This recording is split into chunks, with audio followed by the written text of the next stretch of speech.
program, so you can go back and revisit or share with colleagues as need be.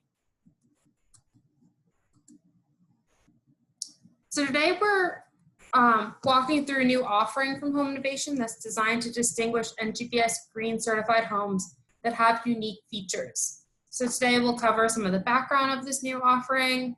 We'll give you an overview and talk about some of the process considerations, new resources that are going to be available to builders, developers, and also manufacturers. And then walk through the compliance criteria of each badge. And then lastly, we'll show you some of the new scoring tool functionality that we're working on that supports this new offering. So I wanted to start today's session by sharing the origin story of the NGBS Green Plus offering. So as some of you know, we have a 10-person advisory group of builders, developers, verifiers, and appraisal of professionals who share their ideas for business development and program marketing. And today we have Troy Johns from that advisory group. He's the chair of the group, and he's also founder of Urban Northwest Homes in Vancouver, Washington. And also Michelle from Home Innovation is here as well.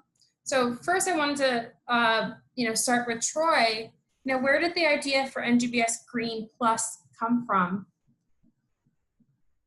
What did you see as a builder that you saw wasn't being met?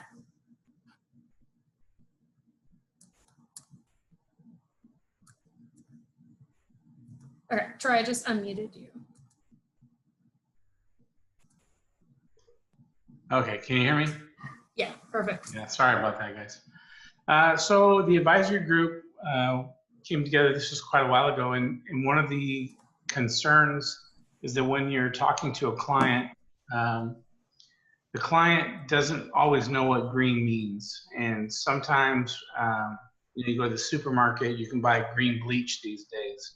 So what does it mean to the customer? And just by simply saying it's a bronze, silver, gold, emerald, they understood that there is a difference, and you can build to different capacity as far as green's concerned. But it really doesn't say much about what the house, how the house is geared, what direction it's really geared toward.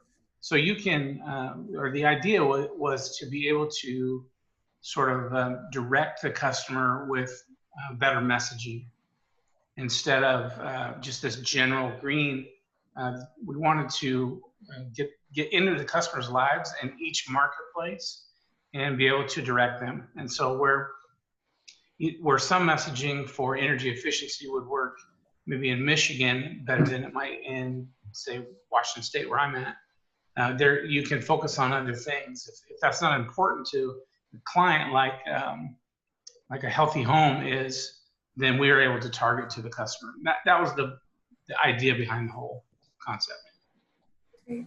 Michelle, were there additional things that the Home Innovation Green team was seeing at the time? Yes, so when we started the program, what we found 10 years ago is that our green builders who were in the program were really good about talking to their potential home buyers about specific features. But very quickly it would get into this jargony, technical discussion that most home buyers and consumers really didn't understand. So they didn't understand necessarily what an R38 insulation meant or SEER 14. So we made a very conscious decision at that point to start to translate features into benefits. So what is the specific benefit of this green practice or this green feature that a consumer was getting? But that was limited in being able to tell a much bigger story about the benefits. So while there were lots of practices that, for example, would make the indoor air quality of a home better, and that contributed to health, you could explain much more by talking about things in a bigger bucket, for example, wellness, or how the home had smart home features, or maybe it had things that made it universal design and more adaptable to aging in place. So this was really the next evolution, I think, in that discussion of taking builders to be able to talk about those features, what the benefits were, and really, as Troy mentioned, have the consumers understand why they would want this. The second thing is that it really gave an opportunity for the builders in the program to tell their unique story that wasn't being translated just by NGBS Green Silver certification. So NGBS Green is a very comprehensive certification. It has 6 different categories of green building practices. But you have a builder like Troy, for example, who not only is he building at the gold and often almost always emerald levels, he's building a net zero energy home. And we really wanted to convey those features, right? So that, yes, it is NGBS Green Emerald, but specifically also you have a home that is really zero energy going forward, and that was something the consumer understands. So to what Troy said, and to really just emphasize it, it was a way to have a much better message going forward and understanding what the value of the program was. So Michelle, there's a lot of new certification opportunities with the 2020 NGBS. Was that considered as part of the timing for rolling out this badge offering? Yes, it seemed like the perfect opportunity. There were a number of things that were discussed extensively with the consensus committee that was writing the 2020 standard. For example, the consensus committee spent lots of time on adding additional practices that did speak to wellness. So you'll see in Chapter 5, there are additional practices for on-site recreation, either indoors or outdoors, and the opportunity to do that even at night if you light that area. Better opportunities to have cross-ventilation by window placement or ventilation, and better indoor air quality. For multifamily buildings, there's new practices that deal with the furnishings and whether or not they are contributing to the pollutants of the air, or choosing furnishings that don't contribute to pollutants in the air. So this was a perfect time to really roll out this additional marketing benefit in this additional program alongside the 2020 because of all the new practices that were included in there. Mm-hmm. And Troy, you had some additional perspective on how there is a growing need for builders to distinguish themselves at this time, given the new 2020 NGBS. Did you want to speak to that a little bit? Can you hear me? Yeah. Yeah, I mean, as a smaller builder, we're doing 100 homes a year. We have to, we build a completely different house than, say, Lennar, or I shouldn't use any names, any bigger builders. And so while they'll come in and they're battling on the price point, and we're obviously not going to jump into that realm with them. And in fact, we want to differentiate ourselves by building a better product. And that starts with building with the NGBS. But as these larger builders move into the green space, and they will, in fact, NGBS has a newer program just for that, then it's hard for the customer, or it will be hard for the customer to understand the difference between maybe a certified home versus a certified gold home and what that really means to them.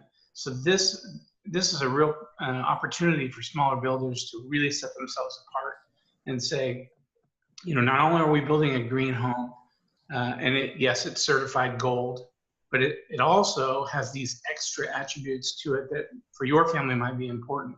Well, as a builder, that sets us 100% apart. So it's super critical that we moved into this direction. Great. Troy, what types of builders besides the small builders do you think would take advantage of the NGBS Green Plus program? Well, I've got to think apartments, and Michelle could speak better to this probably, but I have to think multifamily this would be a big deal, especially when you're, after what we're going through with COVID and whatnot. Air quality is obviously going to be a big deal, and I can't imagine that the apartment community is going to jump on board with this. Michelle, did you want to add on to that? Yeah, so building on what Troy says, I think one of the things that works really well with this program is that the National Green Building Standard and NGBS Green specifically is a national program. And this really is an opportunity for builders, either single family homes or multifamily developers, to think about what's more important perhaps in their region.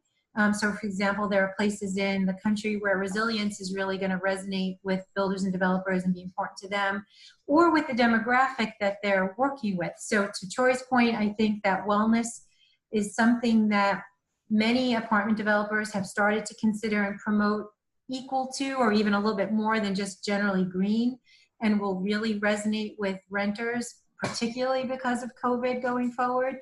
But even families that may have children with asthma, or older parents, you know, the older boomers as they're moving into their forever home, or even younger millennials who are about to start a family, maybe are pregnant or wanting to get pregnant or really interested in that health aspect of the home. So it allows the builder to really think like, who's my core demographic, who am I serving, and then which of these different badges may really resonate with those consumers that I'm trying to meet their needs. The other thing, you know, my last thing about this too is we know that, for example, on energy efficiency, there are certain consumers who may not be as interested in green in and of itself, but are very much into energy independence, reducing their utility bills and energy efficiency. And then for them, obviously the zero energy badge will be important in looking at that. So I think it really allows the builder to refine their story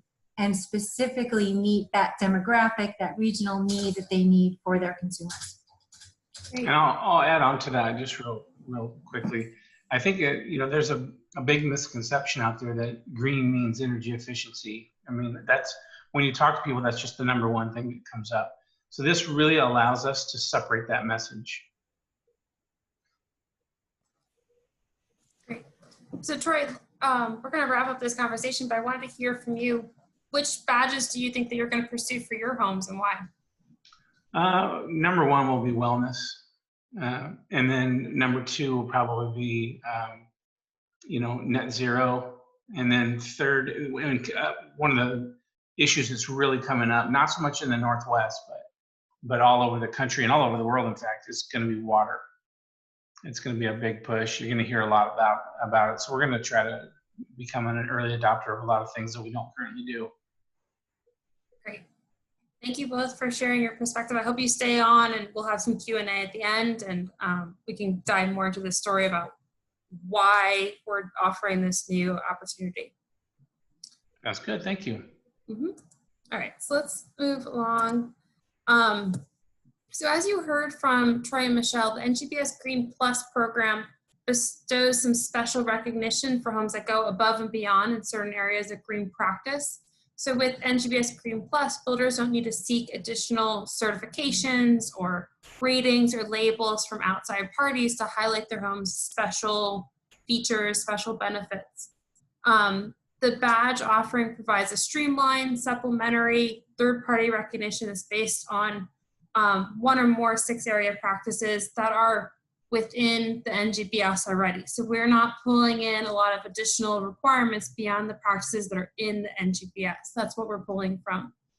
And the NGBS Green Plus program capitalizes on the fact that consumers rely on visuals. So we have a set of badges that are designed to grab a customer's attention and allows them to quickly identify the noteworthy features of that home. And as we heard from Troy and Michelle, you know, builders can really use this to set themselves apart from their competition, and this can be especially beneficial to small builders. But also, we've been hearing that investors like Fannie Mae and affordable housing organizations will also see some benefit from NGBS Green Plus because, you know, one or more of the badges might align with their priorities, priorities such as indoor air quality or resilience or universal design. This could be a way for them to see that their green certified homes have special features that they're looking for. So these are the 6 badges that are available: net zero energy, resilience, smart home, universal design, wellness, and zero water. A builder has the opportunity to pick and choose. They don't need to do all the badges. They could do one, they can do multiples. It's their choice. There is an additional fee associated with each badge that's obtained, $50 for a single family home, $100 for multifamily buildings, low rise, and $300 per multifamily building, 4 stories and higher. And that, you know, that's a fee that's assessed because there is a substantial marketing benefit with being able to advertise that a home has a NGBS Green Plus recognition. If a home is intended to seek a badge, that could be indicated either rough or even earlier at the registration stage. There's some flexibility in terms of when you can alert Home Innovation that that's what you're planning to do. Badge compliance is based on final, installed, and verified features. So this is something that when your verifier is coming out for final inspection, that they can check and make sure that, yes, all the badge requirements are indeed met. And they'll have an additional signature page that both the builder and the verifier will need to sign and send into Home Innovation. None of the badges require any post-occupancy reporting. It's based on at final, what was seen, what was verified. So in terms of timeline, we're more or less open for business in terms of being able to offer the badges. Verifiers are currently able to indicate on their registration or rough inspection notification that one or more badges will be pursued. And then there'll be new scoring tools posted at least before Monday that have functionality to track compliance toward a badge. And within those tools, you'll see how your score project aligns with the badge criteria. We'll look at that a little bit later today. And then our timeline for developing some additional marketing resources has been disrupted a bit with some of the recent changes, but they will be made available and posted on our website. We have a new landing page for NGBS Green Plus that's linked from our main homeinnovation.com/green page. So look to this page for additional items that we're going to walk through now. So resources to help you understand the NGBS Green options and criteria include a compliance handbook and a series of short one-page marketing handouts.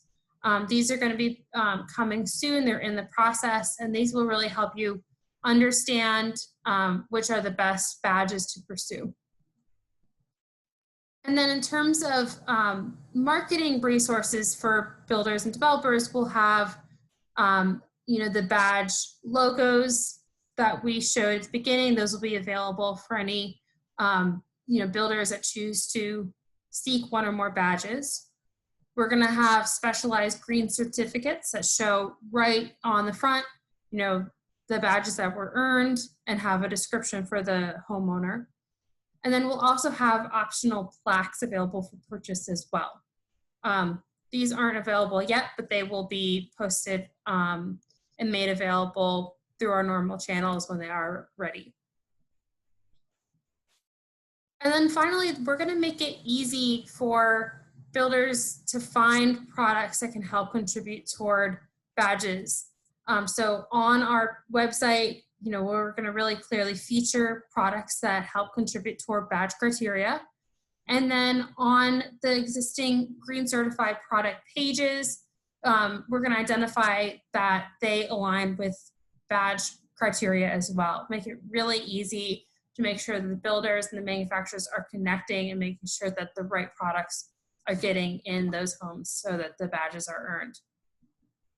And the manufacturer partners themselves will also receive the NGBS Green Plus logos as well, so they can use those in their product marketing. So let's dive into the requirements for the badges. So for any badge to be pursued, the home needs to be seeking 2020 NGBS Green certification. Badges are not available if the homes are pursuing 2012 or 2015 certification. Badges are also not available for the new single-family certified path. That's the more streamlined path that Troy alluded to earlier. That's Chapter 12 of the 2020 NGBS. Badges are available, though, for new construction and renovation pathways. The one exception is zero watt. That's only available for new construction, not renovation.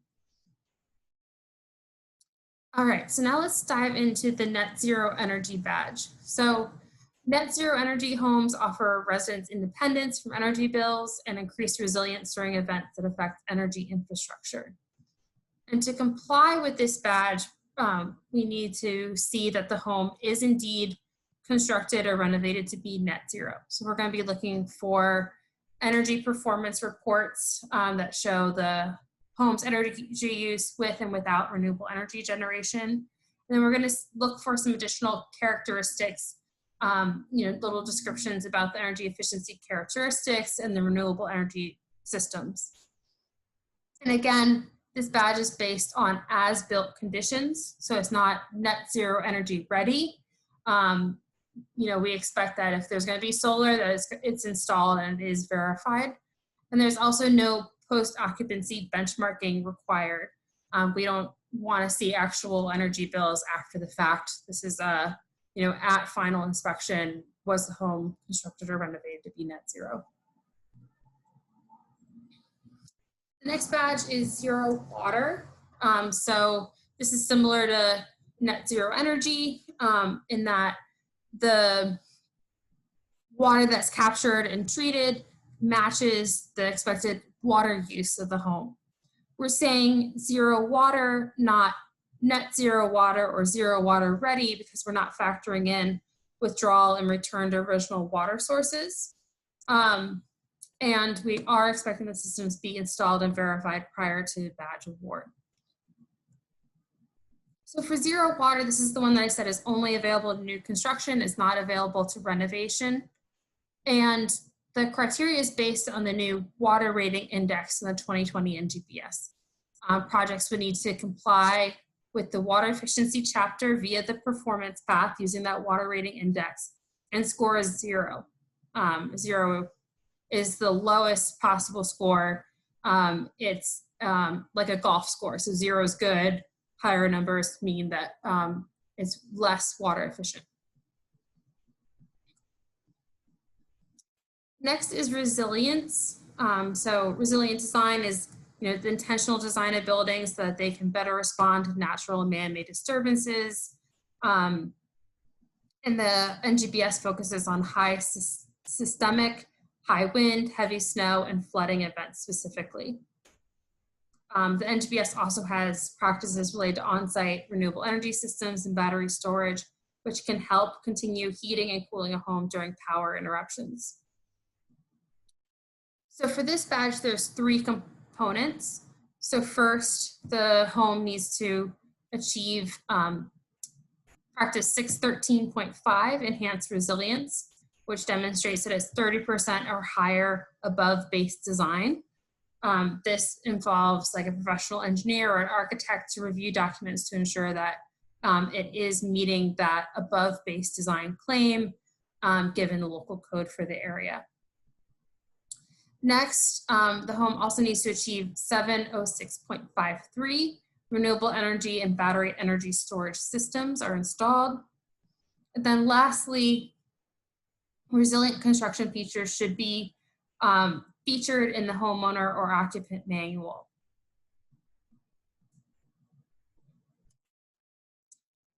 Next is universal design. So universal design is intentionally designing homes so that they are easily accessible by people of all needs without a lot of adaptation or modification.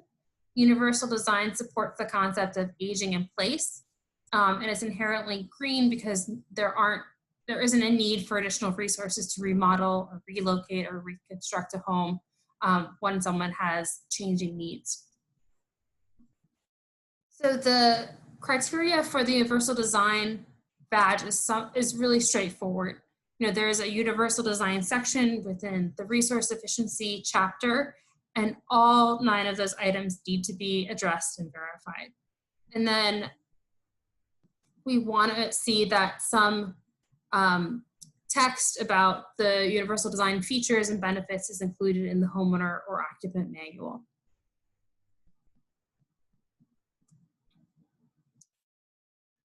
Next badge is smart home. So smart home features are becoming increasingly important to today's consumers. They're looking to be connected and easily control their home systems through voice automation or mobile apps. And smart home technology allows for greater control for water and energy efficiency, and also indoor air quality. So this is a little bit more complicated in terms of criteria. There's 4 sections to this badge: lighting and lighting controls, energy and water consumption control, smart controls for water efficiency, and ventilation and humidity control. So a couple of these sections have one or more mandatory practices. So these are practices that are not mandatory for NGBS Green certification, but for the purposes of the badge, we've deemed them mandatory, that they need to be met for the badge to be earned. And then there are other practices that are identified as optional, and we want to have a minimum of 18 points achieved from those other practices, the optional practices. And then just like with the Universal Design Badge, we want smart home features and benefits to be clearly articulated in the homeowner or occupant manual. So the first section is lighting and lighting control. There's one mandatory practice, automated or voice activated control of HVAC, lighting, alarm systems, or door locks. So that needs to be met. And then there are additional practices related to automated solar protection, interior lighting control, exterior lighting, multifamily common areas, and lighting outlets that are available, and they can be pursued in order to get that 18-point goal. Next section is energy and water consumption control. Here, again, there's one mandatory practice, remote programmable thermostat. So we thought it was really important that there are these two key components, the automated and voice activated control. That's like the smart home hub, and then the remote programmable thermostat. We are hearing from our partners that those are the two core elements that really make a home smart. So those two things need to be met. Those are our mandatory items. And then beyond that, in this section, there are additional practices that can be pursued to get to that 18 points. And those include automatic demand, grid interactive battery, verification systems for post-occupancy monitoring, energy consumption control, and smart appliances.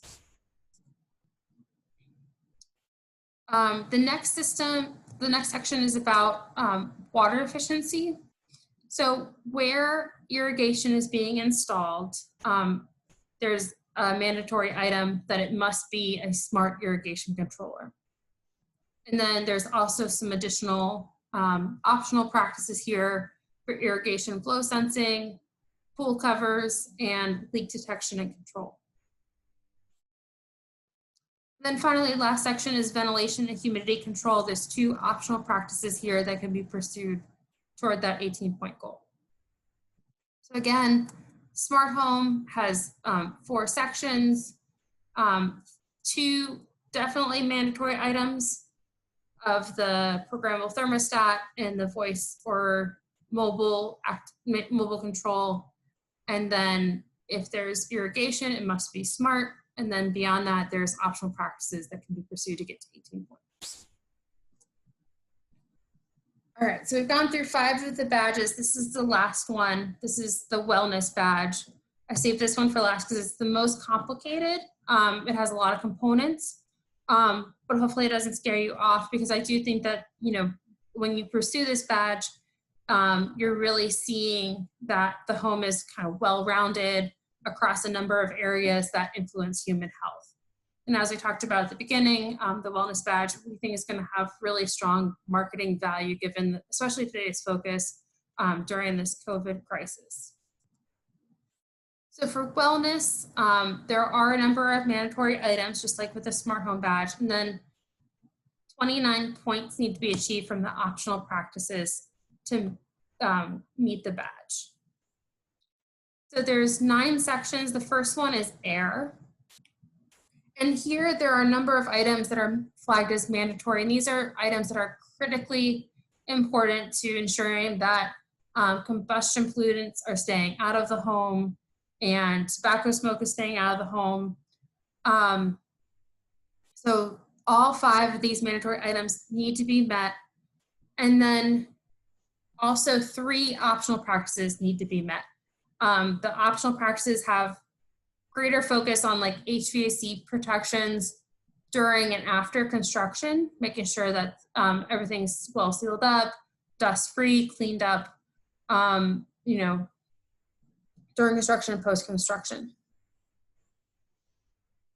The next section is movement. This is the section where we have practices related to siding, next to like the right neighborhoods to ensure that there's areas for recreation, bicycle use, parking, proximity to mass transit, bike sharing, etc. And we've grouped the practices into 2 groups. Within group A, we're saying you need to do at least one of those. And then from group B, these are additional practices that can be pursued as needed to get to that 29-point goal. Next section is moisture management. Here there's one practice. This ensures that building materials with high moisture content or molds aren't being utilized and that insulation is dry prior to enclosure. And then beyond that, there's 2 optional practices related to minimizing bulk water intrusion into the building. Next section is comfort. This is really focused on humidity. There is a mandatory practice related to relative humidity, and then there is an optional practice for humidity monitoring systems.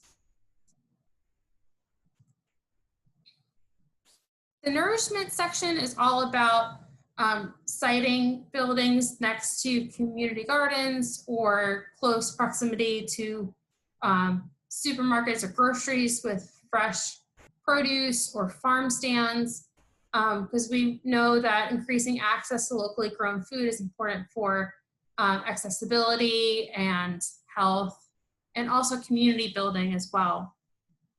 These are optional practices that could be pursued. The next section is light.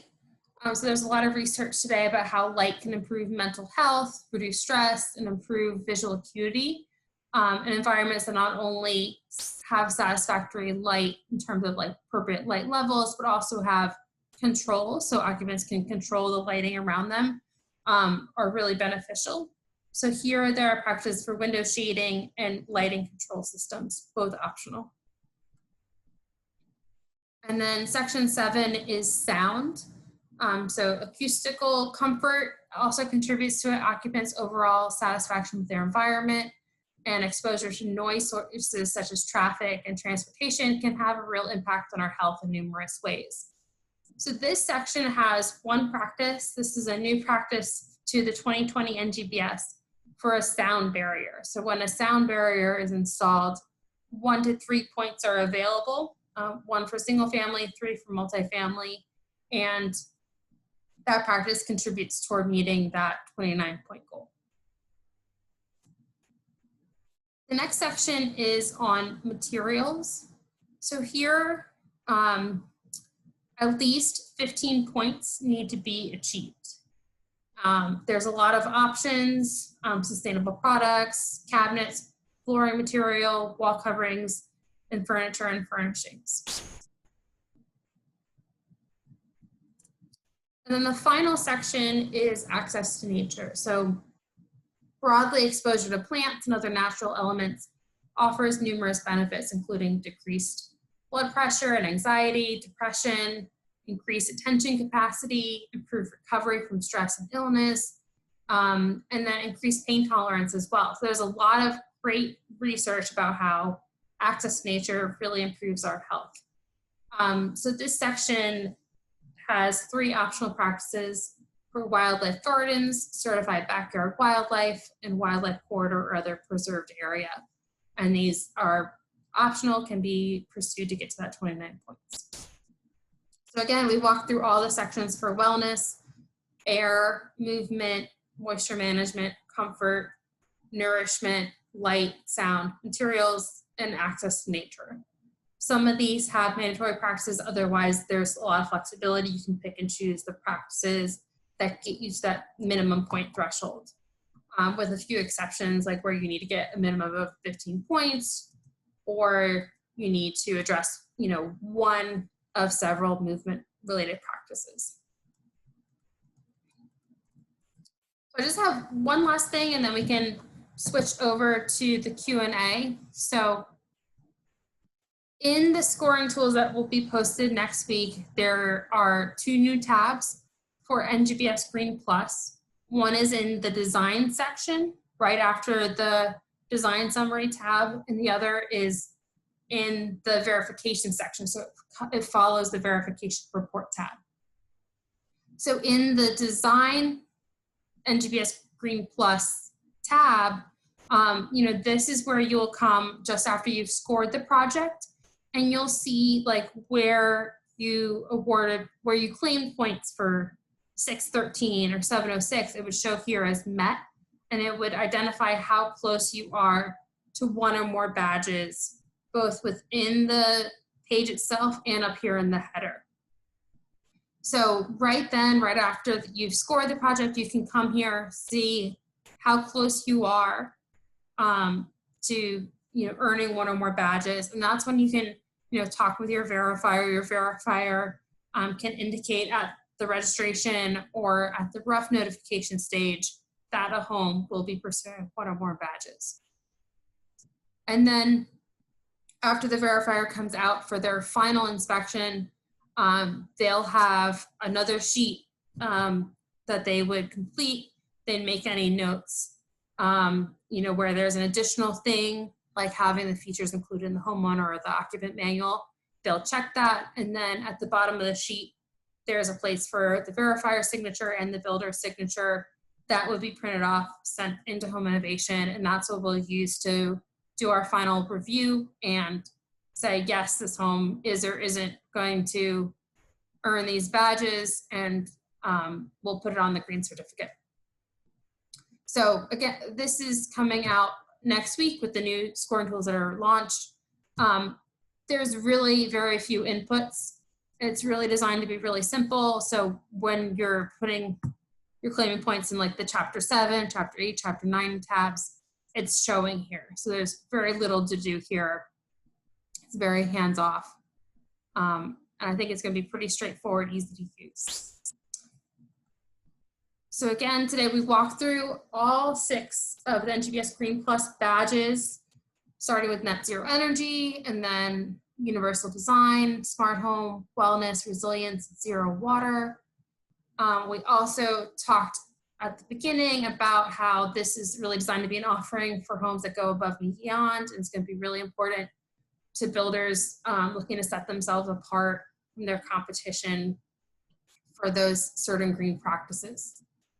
So with that, we'll unmute everyone's line, and if you have any questions, you can ask it aloud.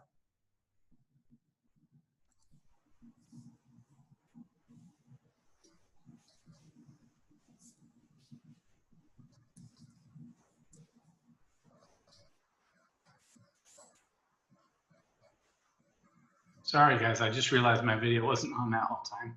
That's okay. Super tech here, doing good.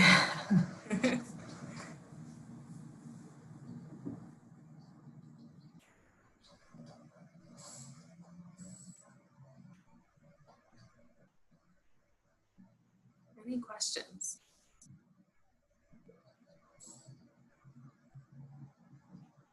Michelle, Troy, did you think of anything as we were going through that you thought should have been better emphasized, or you wanted to reiterate? No, I mean, I think you've explained everything clearly, and I think just in all the development of the background materials in the scoring spreadsheets, the best thing that anybody can do that's interested in this is to really just kind of dig in and take a look. Certainly, if anybody has questions going forward as they're scoring a specific project or in regards to a specific practice, you can always contact us. We have a 24/7 hotline through email that we monitor regularly. We're happy to help you with any specific project. And we're looking forward to seeing the different ways that builders and developers will market this. We know that they'll put their own individual spin on this, which is great. So I think this kind of builds the base for how you can reach out and be relevant to your consumers, and looking forward to seeing how you can use this in the future. Yeah, we're excited to get using it. It's gonna be great. Great. Well, I don't see any other questions coming in, so I guess we can wrap it up here. So thanks everyone for joining. Thanks for sitting through this whole session, and looking forward to this new materials will be coming out next week. Okay, thank you. Thank you. All right, bye.